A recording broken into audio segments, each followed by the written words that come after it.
নমস্কার বন্ধুরা, দীপার রান্নাঘরে তোমাদেরকে স্বাগত। তো চলো আজকে বাড়িতেই ঝটপট বানিয়ে ফেলি চিড়ের পোলাও। চিড়ের পোলাও বানানোর জন্য প্রথমেই আমাদের লাগছে চিড়ে। এখানে আমি কিছুটা পরিমাণ চিড়ে নিয়েছি। তারপরে দেখো এখানে জল দিয়ে খুব ভালো করে চিড়েটাকে আমি ধুয়ে নেব।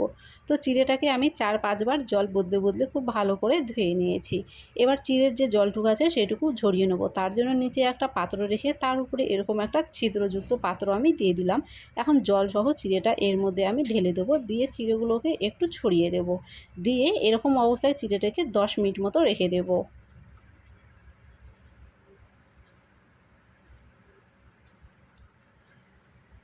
10 মিনিট পরে ফিরে এলাম। তো দেখো চিড়ের মধ্যে যে অবশিষ্ট জলটুকু ছিল সেটুকু কিন্তু খুব ভালো করে ঝরে গেছে।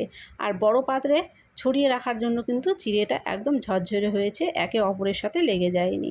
তারপরে এখানে দিয়ে দিলাম স্বাদ অনুযায়ী চিনি, লবণ, আর দিয়ে দিচ্ছি এখন একটু হলুদের গুঁড়ো। তো চিড়ের সাথে সবগুলো উপকরণ আগে মাখিয়ে নেব। মাখিয়ে নেওয়ার পরে 5 মিনিট মতো চিড়েটাকে আবার এরকম অবস্থাতেই রেখে দেব।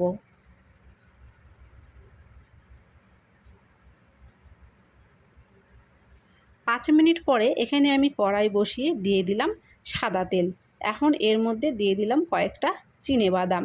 বাদামগুলোকে ভেজে নেব। বাদামগুলো যখন দেখবে একটু ফাটা ফাটা হয়ে ফুটে ফুটে উঠছে তখন বুঝে যাবে ভাজা হয়ে গেছে। এবারে এর মধ্যে দিয়ে দিলাম কয়েক টুকরো কাজু বাদাম। এখন এর মধ্যে দিয়ে দিচ্ছি কয়েকটা কিশমিশ। তো সবগুলোকে খুব ভালো করে ভেজে উঠিয়ে নেব।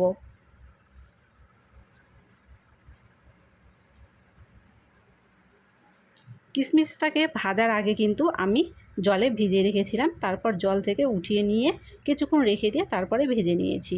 এখন ওই একই তেলের মধ্যে ফোড়ন দিয়ে দিলাম 2টো শুকনো লঙ্কা, আর দিয়ে দিচ্ছি জিরে ফোড়ন। একটু নেড়েচেড়ে নিয়ে এর মধ্যে দিয়ে দিলাম কারি পাতা ফোড়ন।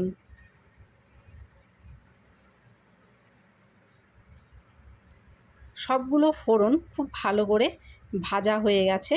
এখন এর মধ্যে দিয়ে দেব একটা মিডিয়াম সাইজের পেঁয়াজ কুচিয়ে।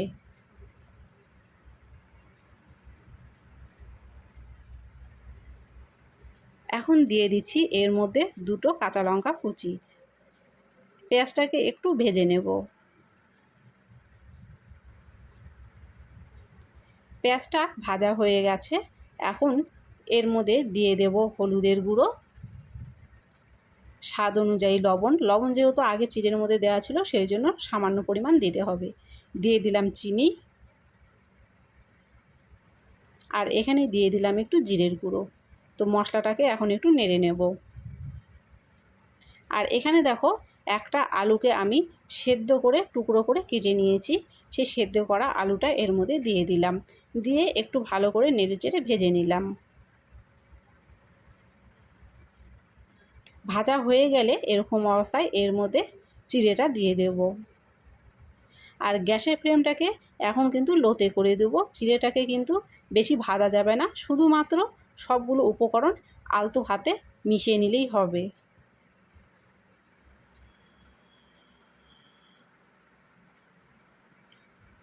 সবগুলো উপকরণ ভালো করে মিশিয়ে নেওয়ার পরে ভেজে রাখা বাদাম, কিশমিশ দিয়ে দিলাম। আবারও বাদামগুলো চিড়ের সাথে মিশিয়ে নেব। এখন এর মধ্যে দিয়ে দিলাম 1 চামচ ঘি। ঘিটা দিয়ে খুব ভালো করে নেড়েচেড়ে মিশিয়ে নিয়ে নামিয়ে নেব।